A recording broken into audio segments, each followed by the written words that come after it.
भारत माता की इनकलाब, वंदे वंदे।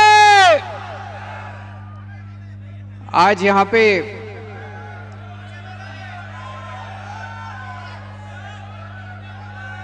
आए हुए सभी भाइयों बहनों, माताओं, बुजुर्गों, आप सबको मेरा नमस्कार, सबको मेरा प्रणाम।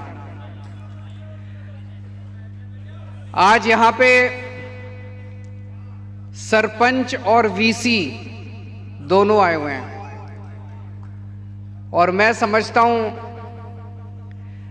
अगर पूरे गुजरात के सरपंच और वीसी मिल जाएं तो भाजपा की एक भी सीट नहीं आएगी पूरे गुजरात के अंदर। आप में बड़ी ताकत है और इस बार अपनी ताकत दिखा दो, एक बार अपनी ताकत दिखा दो। ये भाजपा वाले आपको अपना गुलाम समझते हैं। कभी इज्जत दी भाजपा वालों ने आपको? सरपंचों को कभी इज्जत दी? डराते हैं, धमकाते हैं, इंक्वायरी कर देंगे, ग्रांट बंद कर देंगे, ये कर देंगे। करते हैं कि नहीं करते हैं? वीसी को तंग करते हैं कि नहीं करते हैं? आम आदमी पार्टी आप लोगों को सम्मान करती है। मैं नहीं समझता कि 27 साल से आज गुजरात में भाजपा है। मैं नहीं समझता कि एक भी चुनाव के पहले, आज मैं दिल्ली से आया हूं, दिल्ली का मुख्यमंत्री हूं, गुजरात के सरपंचों से बात करने के लिए। आज मैं दिल्ली से आया हूं वीसी से बात करने के लिए। क्या कभी आज तक चुनाव के पहले भाजपा ने सरपंचों की मीटिंग बुलाई? क्या कभी वीसी की मीटिंग बुलाई? उनको आपके वोट नहीं चाहिए, उनको आपके वोट नहीं चाहिए, मेरे को चाहिए। मेरे को आपका वोट भी चाहिए, आपका टाइम भी चाहिए, आपका साथ भी चाहिए।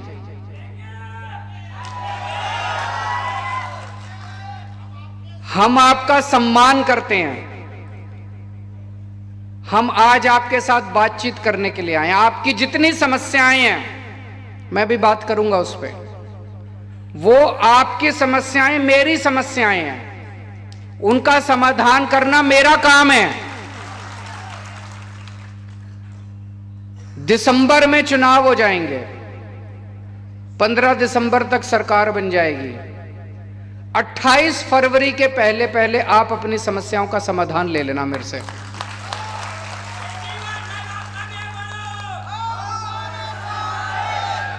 आज जितनी बातें मैं बोल के जा रहा हूं 28 फरवरी के पहले पहले पूरी कर दूंगा,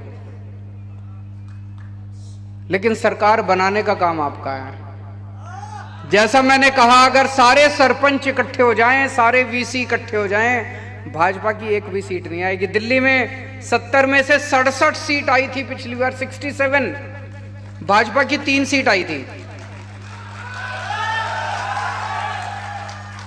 दिल्ली में भाजपा की 3 सीट आई थी। पंजाब में हमारी 117 में से 92 सीट आई, भाजपा की 0 सीट आई थी।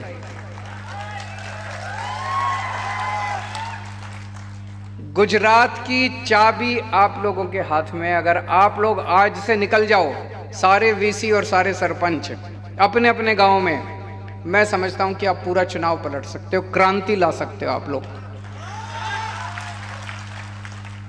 आज पूरा गुजरात बदलाव मांग रहा है। दिल्ली में तीसरी बार मेरी सरकार बनी है, 3 चुनाव जीते हम लोग। पहले चुनाव में नई नई पार्टी थी हमारी, 28 सीट आई। लोगों को लगा 28 सीट भी बहुत है, नई पार्टी बनी और 1 साल में 28 सीट आ गई, सरकार बन गई। अगली बार लोगों ने 67 सीट्स दे दी और तीसरी बार लोगों ने 62 सीट्स दे दी। क्यों? जनता हमारे काम से खुश है।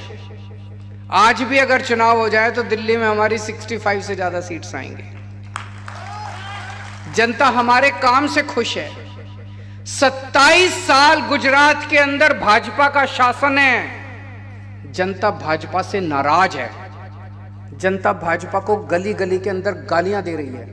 अगर आज गुजरात के अंदर भाजपा से जनता खुश होती तो आज आप लोग इस हॉल के अंदर मेरी बात सुनने के लिए नहीं आते। मैं जहां जा रहा हूं इतने लोग उमड़ के आ रहे हैं, इतने लोग आ रहे हैं, इतने क्यों आ रहे हैं? वो एक नई उम्मीद चाहते हैं। वो परेशान हो चुके हैं, वो इनकी गुंडागर्दी से, इनके अहंकार से सुनते ही नहीं है ये किसी की। इंसान को इंसान नहीं समझते ये लोग। ये परेशान हो चुकी है जनता, इसलिए मेरे पास आ रही है। अगर आज गुजरात के लोग भाजपा से खुश होते वो केजरीवाल को घास नहीं डालते। आज हमारे पास लोग इसीलिए आ रहे हैं क्योंकि गुजरात के लोग नाराज हैं और गुजरात के लोग देख रहे हैं कि दिल्ली के अंदर इन्होंने बहुत अच्छा काम किया, पंजाब के अंदर अच्छा काम शुरू हो गया, अब गुजरात भी मांग रहा है कि गुजरात के अंदर भी अच्छा काम शुरू होना चाहिए। एक सरपंच अपने गांव में चुनाव जीतता है। अगर गांव में चुनाव जीतता है तो उसकी बहुत इज्जत होगी, लोग उसको चाहते हैं, उसका सम्मान है, अपने गांव का नेता है। वो सरपंच चुनाव जीतने के बाद अपनी जेब से पैसे खर्चे करता रहता है, अपनी जेब से पैसे खर्चे करता रहता है। गांव के लोग उसके पास आते हैं, ये काम करा दो, वो काम करा दो, उसके पास कोई फंड नहीं है। अभी जैसे किसी ने बताया फंड लेने जाता है तो वो पैसे कमीशन मांगते हैं कि नहीं मांगते कमीशन? चाहे एमएलए से पैसे लेने जाए, चाहे जिला अधिकारियों से लेने के जाए, वो कमीशन मांगते हैं। इसको हम खत्म करेंगे। सरपंचों की तनख्वाह बांधी जाएगी। हर सरपंच को हर महीने 10,000 रुपए मिलेंगे।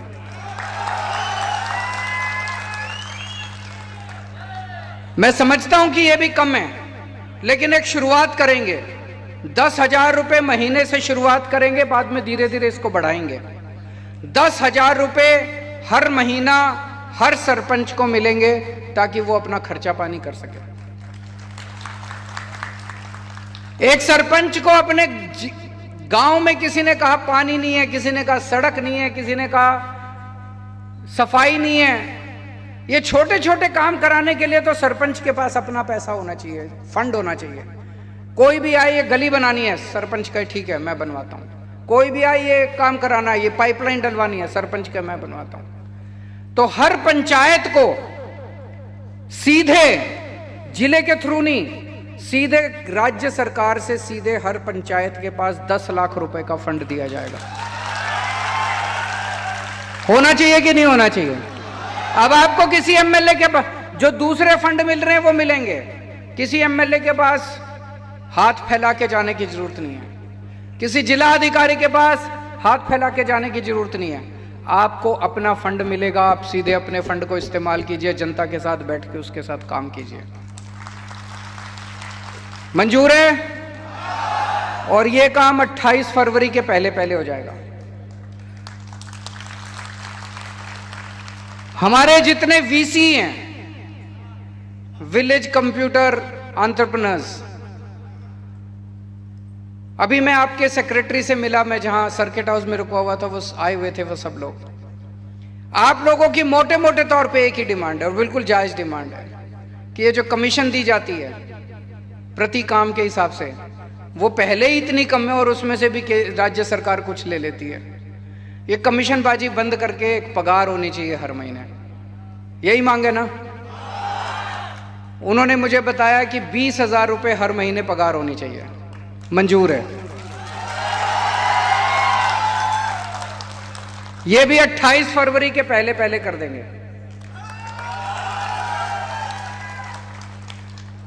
अब मेरे को पता है वीसी अपने गांव में लोगों के सारे काम कराता है, छोटे छोटे काम कराता है, सबको जानता है। सरपंच हर परिवार को जानता है। अब आप लोगों को एक एक वोट, हर वोट आम आदमी पार्टी को डलवाना है। सारे सरपंचों को भी और सारे वीसी को भी। वीसी आप लोगों की, मुझे बताया गया आपकी कोई वो है, एसोसिएशन है, उसमें आप सब लोग जुड़े हुए हैं। आज अपने अपने व्हाट्सएप ग्रुप में कर देना, सब लोगों को बोल देना और सबके ऊपर आपको निगरानी रखनी है कि सब लोग अपने अपने गांव में काम कर रहे हैं कि नहीं कर रहे हैं। जितने सरपंच हैं, आप में से कई लोग भाजपा के भी होंगे, होंगे कि नहीं होंगे? हैं। मैं आपसे पूछता हूं, अगर इसमें से कोई भी भाजपा का है, ये बता दे कि 27 साल में भाजपा ने आपको क्या दिया, उससे ज्यादा मैं दूंगा आपको। क्या दिया भाजपा ने 27 साल में आपको? गाली दी, जिल्लत दी, बेइज्जती दी, इसके अलावा कुछ दिया? आपके बच्चों के स्कूल बनवाए, आपके लिए अस्पताल बनवाए, कोई बिजली दी, पानी दिया, कुछ दिया? फिर क्यों भाजपा के साथ हो? मैं आपको इतना कुछ दे रहा हूं, मैं आपको फ्री बिजली दूंगा। 1 मार्च से पंजाब के अंदर अभी सरकार बनी हमारी, कब बनी? 16 मार्च को।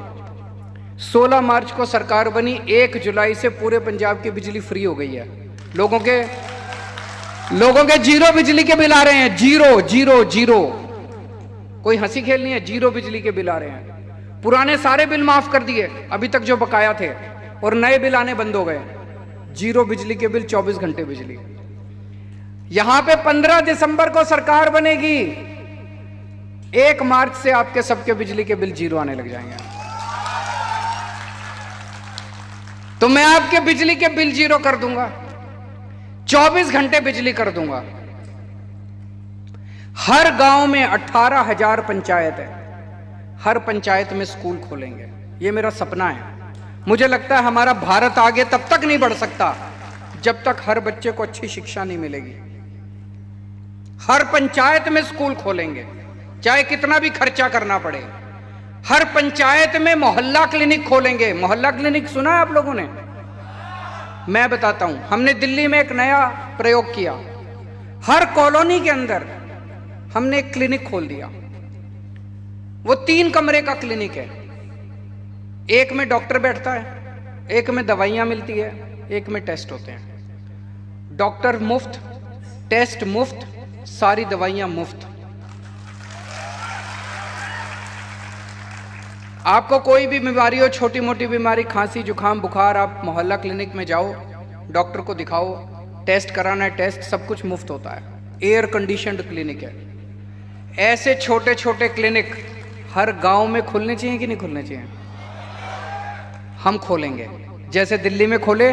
पंजाब में अभी 75 दिन हुए सरकार बने, 100 क्लिनिक खोल दिए हम लोगों ने पंजाब में। और अब गांव गांव के अंदर खोलने जा रहे हैं। टाइम लगेगा, पंजाब में अभी भी सरकार बनी है, लेकिन मुझे लगता है 2-3 साल के अंदर पंजाब के हर गांव के अंदर मोहल्ला क्लिनिक खुल जाएगा। गुजरात के भी हर गांव के अंदर स्कूल भी खोलूंगा और आपके लिए मोहल्ला क्लिनिक भी बनाएंगे। मोहल्ला क्लिनिक में अगर कोई बीमारी का इलाज नहीं हो पाता है तो सिविल अस्पताल जाएंगे आप। सिविल अस्पताल अभी बता रहे थे बहुत बुरा हाल है, अस्पतालों का बहुत बुरा हाल है। वहां पे दिल्ली में हमने सरकारी अस्पताल शानदार कर दिए, सारी व्यवस्था वहां पे। प्राइवेट अब मैक्स, फोर्टिस, लोग अमीर लोग अब उन अस्पतालों में नहीं जाते, दिल्ली के सरकारी अस्पतालों में इलाज करने आते हैं। और सारा इलाज मुफ्त कर दिया हमने दिल्ली के अंदर, सबका। आपका 40 लाख रुपए का भी ऑपरेशन होगा तो मुफ्त होगा आपका दिल्ली सरकार के अस्पताल। यहां भी करेंगे। हर गांव के अंदर एक मोहल्ला क्लिनिक खोलेंगे। मोहल्ला क्लिनिक, अगर आपकी बीमारी बड़ी है और मोहल्ला क्लिनिक में इलाज नहीं हो सकता तो आप सिविल अस्पताल जाइए, अस्पताल को अच्छा बनाएंगे और वहां पे आपका सारा इलाज वहां भी मुफ्त होगा, मोहल्ला क्लिनिक में भी मुफ्त होगा। बेरोजगारों को रोजगार देंगे, उसमें टाइम लगेगा, 5 साल लगेंगे बेरोजगारों को रोजगार देने के लिए। लेकिन जब तक रोजगार नहीं मिलता, हर बेरोजगार को हर महीने 3,000 रुपए बेरोजगारी भत्ता मिलेगा।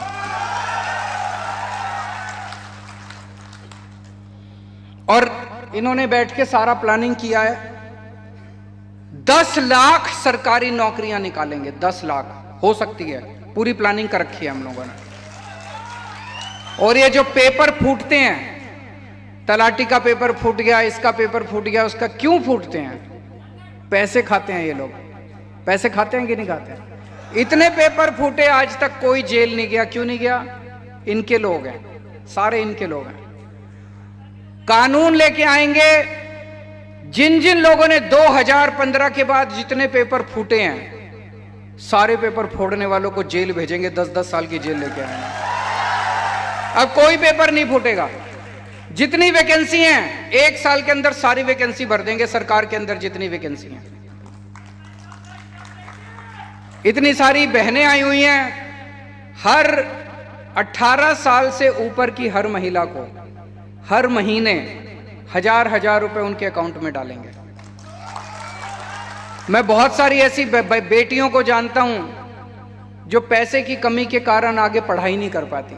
पिताजी के पास पैसा नहीं है, पिताजी पढ़ाई बंद कर देते हैं।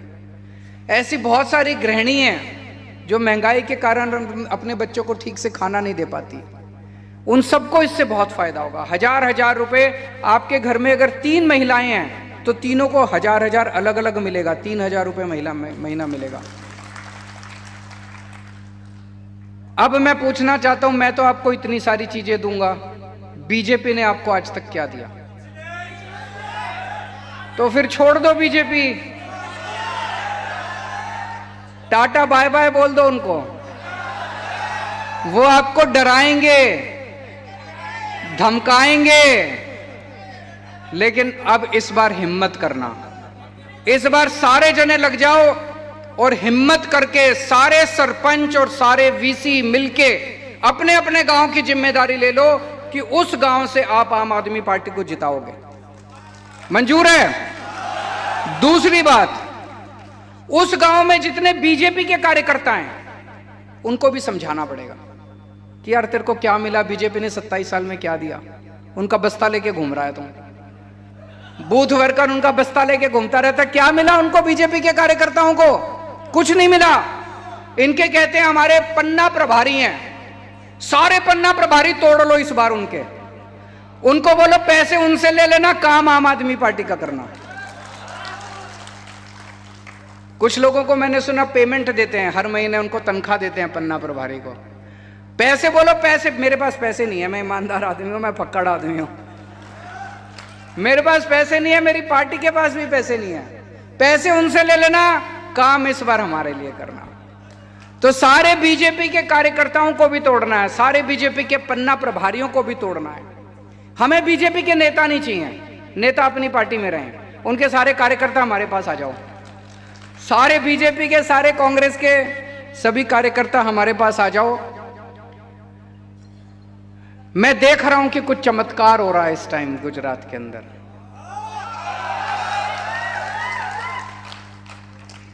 आज से 2 महीने पहले ऐसा माहौल नहीं था। इन 2 महीनों के अंदर ऐसे लग रहा है जैसे ऊपर वाला अपनी झाड़ू चला रहा है।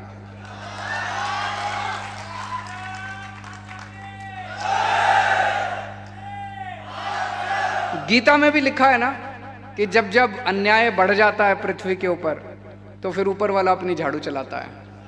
तो ऊपर वाले ने झाड़ू चलानी शुरू कर दी है। आप सब लोग इकट्ठे हो जाओ, सब लोग एक साथ आ जाओ, मिलके फिर से एक नया गुजरात बनाएंगे। सरदार पटेल के सपनों का गुजरात बनाएंगे, गुजरात के लोगों के सपनों का गुजरात बनाएंगे। ये लोग रोज मेरे को चिढ़ाते हैं, मेरे को गालियां देते हैं, कहते हैं फ्री की रेवड़ी बांट रहा है, फ्री की रेवड़ी बांट रहा है, फ्री। मैं सोच रहा था ये मुझे गालियां क्यों देते हैं। इन्होंने इतना टैक्स लगा दिया जनता पे, इतना टैक्स लगा दिया, हर चीज पे टैक्स लगा दिया, जीएसटी हर चीज पे लगा दिया इन्होंने। रोटी पे लगा दिया, चावल पे लगा दिया, दूध पे लगा दिया, छाछ पे लगा दिया, दही पे लगा दिया, शहद पे लगा दिया। हवा बाकी है, बस थोड़े दिन में हवा पे और लगा देंगे। और ये जितना टैक्स लगाया उससे कोई स्कूल नहीं बना रहे। आपके गांव में स्कूल बना? कोई अस्पताल नहीं बना रहे, कोई सड़क भी नहीं बना रहे, कोई पानी का इंतजाम नहीं कर रहे, कोई बिजली का इंतजाम नहीं कर रहे। हमारे लिए खर्च नहीं कर रहे। ये टैक्स का पैसा कहां जा रहा है? एमएलए खरीद रहे हैं, ये सरकारें गिरा रहे हैं। महाराष्ट्र में एमएलए खरीदे, मध्य प्रदेश में एमएलए खरीदे, कर्नाटक में एमएलए खरीदे, गोवा में एमएलए खरीदे, मणिपुर में एमएलए खरीदे, असम में एमएलए खरीदे, बिहार में एमएलए खरीद, अब झारखंड में भी एमएलए खरीदने जा रहे हैं। दिल्ली भी आए थे, 10 दिन पहले आए थे दिल्ली, हमारे एमएलए को खरीद रहे थे। बोले 20-20 करोड़ रुपए ले लो, 20-20 करोड़ रुपए ले लो, केजरीवाल को छोड़ दो। 40 एमएलए खरीदने के लिए 800 करोड़ रुपए लेके आए थे, 800 करोड़। बोले केजरीवाल को छोड़ दो, केजरीवाल की सरकार गिरा देते हैं। मनीष सिसोदिया के पास गए, बोले केजरीवाल को छोड़ दो, आपको सीएम बना देंगे। मनीष ने कहा नहीं, मैं सीएम बनना मेरा मकसद नहीं है, मैं बच्चों को पढ़ा के खुश हूं, बच्चों की पढ़ाई लिखाई करवाता हूं। एक भी एमएलए नहीं तोड़ पाए ये लोग, एक भी दिल्ली का एक भी एमएलए नहीं टूटा। सारे एमएलए मेरे साथ हैं। क्यों? हम कोई बेईमान लोग नहीं है, हम ईमानदार लोग हैं। तो ये आपका पैसा आपसे इतना टैक्स लेके, गेहूं पे, चावल पे, रोटी पे, सब्जी पे इतना टैक्स लेके एमएलए खरीदने जाते हैं। इसीलिए इनको चिढ़ है। इनको लगता है अगर केजरीवाल ने ये फ्री बिजली, फ्री पानी, फ्री शिक्षा, स्कूल, अस्पताल बनाने चालू कर दिए तो इनका पैसे ही नहीं बचेंगे, फिर तो सब जगह ये बनाने पड़ेंगे। इसीलिए ये मेरा विरोध करते हैं। मैं इनको बार बार कहता हूं, भाई फ्री की रेवड़ी बोल रहे हो, तुम्हारे मंत्रियों को भी तो बिजली फ्री मिलती है। 4000 यूनिट, एक मंत्री को 4000 यूनिट बिजली फ्री, 300 यूनिट। तुमको 4000 यूनिट बिजली फ्री मिलती है, हमारी जनता को 300 यूनिट भी नहीं मिलनी चाहिए। तुम हवाई जहाज में फ्री में घूमते हो। मैंने कहा जनता का बसों का किराया माफ कर दो, तो इनको तकलीफ होती है। बस जनता का बसों का किराया भी माफ नहीं होना चाहिए, तुम हवाई जहाज में घूमोगे, ये तो गलत है। तुम्हारे बच्चे विदेशों में पढ़ते हैं, सारे इतने बड़े बड़े ये सारे मंत्री संतरी जो हैं हमें भाषण देते हैं, इनके सबके बच्चे विदेश, कोई लंदन में, कोई अमेरिका में। अपने लोगों के लिए अगर मैं अच्छा सरकारी स्कूल बना दूं और कहूं मैं फ्री शिक्षा दूंगा तो कहते हैं फ्री की रेवड़ी बांट रहा है केजरीवाल। तुम्हारा इलाज कराने तुम अमेरिका जाते हो, अमेरिका में तुम इतना सारा पैसा खर्च करते हो इलाज कराने के लिए। मैं अपने लोगों के लिए अगर मोहल्ला क्लिनिक बना दूं और कहूं कि फ्री का इलाज करूंगा तो कहते हैं रेवड़ी बांट रहा है केजरीवाल। ये तो नाइंसाफी है। तो फ्री तो देंगे हम लोग, जो तुमने करना कर लो। फ्री की रेवड़ी हम तो फ्री की रेवड़ी बांटेंगे जी, हम तो फ्री की रेवड़ी बांटेंगे। तुम अपने मंत्रियों को फ्री की रेवड़ी दो, हम अपनी जनता को फ्री की रेवड़ी देंगे। इनका भ्रष्टाचार अब धीरे धीरे निकल के आ रहा है, इनका सारा काला करतूतें निकल के आ रही है। पर जनता अगर एक साथ खड़ी हो जाए, 130 करोड़ लोग अगर एक साथ इस देश के खड़े हो जाएं, तो भारत को दुनिया का नंबर 1 देश बनाने से कोई ताकत नहीं रोक सकती दोस्तों। भारत